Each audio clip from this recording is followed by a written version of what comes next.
tadi disampaikan bahwa ada 4 calon bakal calon bupati yang masih dijajaki kontesnya ke apa yang menjadi strategi khusus, apakah saat ini dengan adanya rapat koordinasi menjadi bagian yang tak terpisahkan untuk kemenangan di pilkada 2024 ini?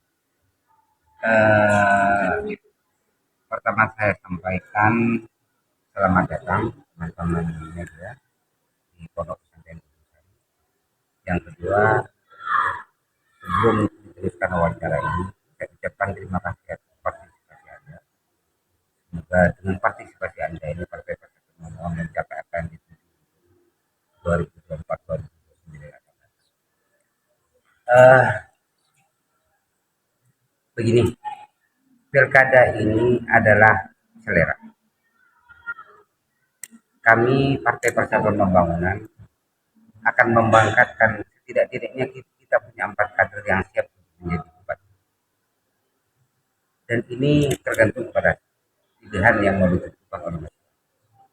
Pilihan ini tentu dengan berbagai cara, entah cara internal dan eksternal. Tapi tentu yang paling menentukan adalah internal.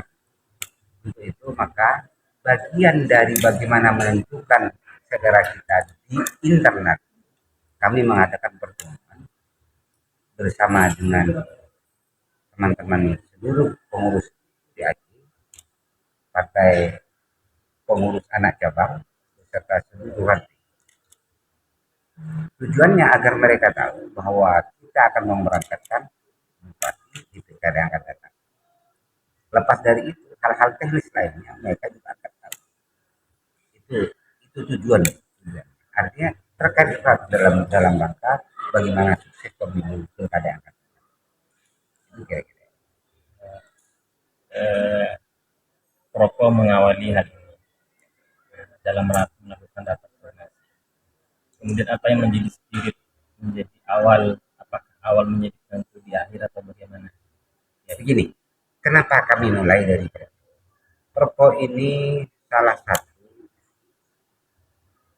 satu kecamatan yang desanya paling, dengan mohon maaf, dengan serendah-rendahnya, dengan rendah hati, dengan sumber daya manusia yang relatif agak ketinggalan dari kecamatan. Maka itu kami harus detail menerangkan Perpo. Beda dengan kecamatan lain. Itu yang pertama. Ini pertimbangan. Yang kedua, Perpo ini adalah ring satu dari Kabupaten Pamekasan. Dan perlu adik-adik tahu juga bahwa Perpo ini adalah kecamatan pertama di Kabupaten Pamekasan, di luar kecamatan Pamekasan. Ini yang ketiga, itu ada sejarah bahwa di semua kecamatan itu tidak ada yang namanya candi, kecuali hanya di. Jadi faktor kesejarahan ini yang menjadi salah satu latar belakang kenapa dimulai koordinasi dari kecamatan. Dewan Pertimbangan koordinasi dengan tokoh dan serta ulama serta generasi muda ini seperti apa? Soal koordinasi ini makanya soal koordinasi eksternal itu akan kami lakukan setelah kami mengadakan koordinasi secara internal. Karena bagaimanapun pemilu ini selain selera adalah juga atas peran serta para pemuda dan para tokoh.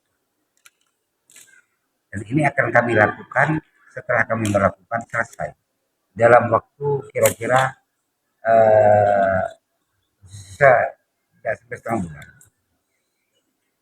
13 kecamatan ini setengah bulan lah, maksimal setengah bulan di dalam. Habis itu baru kita mengumpulkan teman-teman para generasi muda atau untuk juga bagaimana mensosialisasikan bagaimana program P3 dan siapa yang akan diberikan P3 dan bagaimana diskusi. Ini P3 sangat tegas sekali ingin mengusung calon bupati. Nah, apakah saat ini sebagai Dewan Pertimbangan ada komunikasi khusus dengan berbagai misalkan Umaro atau Kiai dan semacamnya dalam rangka mempertegas hal itu? Sudah, kami sudah lakukan. 4 orang itu udah diterima semua nggak? 4 orang itu ada plus minusnya masing-masing. Itu otomatis. Dan itu sudah dikomunikasikan di para elitnya, para tokoh, para elitnya tim survei, dan para elitnya teman-teman pemuda serta pemuda. Dan itu sudah kami lakukan. Tetapi otomatis mohon maaf ini harus tertutup. Karena bagaimanapun hasil komunikasi kami ini akan dibawa kepada ramuan atau penjamuan yang akan ditentukan oleh DPP bersama dengan tentu badan-badan DPPW dan paling akhir DPP. Karena ini adalah penentu dari sebuah kemenangan. Kepada ulama-ulama di Pamekasan, simpul-simpulnya sudah ketemu ya, kiai. Simpul kiai yang dari P3. Kalau simpul kiai dari P3 itu rata-rata beliau itu karena sudah dewasa, tidak merecoki kami, tetapi mereka itu menerima pasrah dari apa keputusan DPC. Tetapi DPC harus tahu diri dong. DPC harus tahu diri setelah berkonsultasi dengan stakeholder-nya. Memang kalau beliau-beliau dilibatkan kasihan juga karena akan membebani secara politis, akan dibebani secara sosial juga. Jadi kami secara utuh hanya bagaimana mengkonsolidasi kita di internal, tetapi di balik ini kami sudah konsultasi pada beliau. Tadi juga ditegas bahwa siapapun nanti calonnya dan dengan koalisi apapun ini perlu didukung bersama baik oleh PSI ataupun PRI. Mengapa demikian? Karena begini, berdasarkan pengalaman yang sudah berlalu, kadang karena kita sudah berkomunikasi dengan orang-orang yang sudah disosialisasikan, lalu keputusan yang di DPP, keputusan rekomendasi yang dikeluarkan DPP jatuh pada orang lain, dan ini banyak yang belum, banyak yang tidak mentaati. Untuk itu, agar ini tidak terulang kembali, maka kami kumpulkan agar utuh suara P3. Itu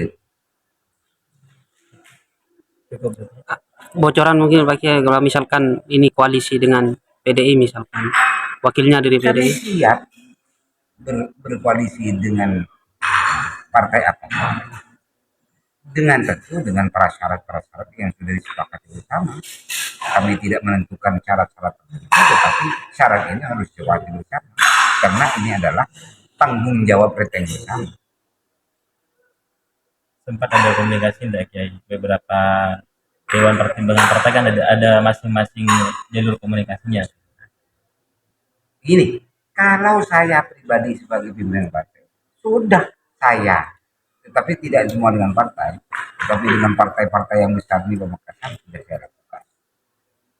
Untuk sisi teknis sudah dilakukan oleh Dispilkada.